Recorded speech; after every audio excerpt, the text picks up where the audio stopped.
పుల్లగా ఉందని దానికి ఆన్సర్ చెప్పేదానికి ఏం ఎందుకు మాట్లాడుతున్నావు? ఫస్ట్ ఆన్సర్ చెప్పు. పుల్లగా ఉంది ఎట్లా తింటారు పిల్లలు?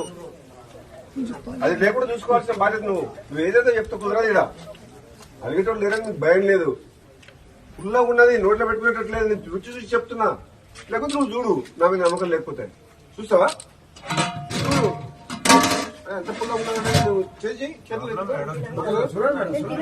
ఎవరు తింటారు తినండి.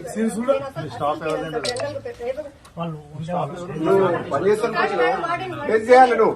ప్రతి వంట హాస్టల్ వాడని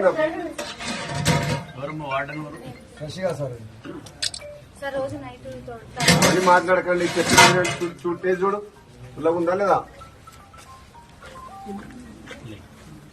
పుల్లగానే ఉంది, మంచి గట్టి పుల్లగా ఉంది. పాలే డూప్లికేట్. ఏం చేస్తారో పెరుగు గట్టిగా ఉండాలి, ఉండొద్దు.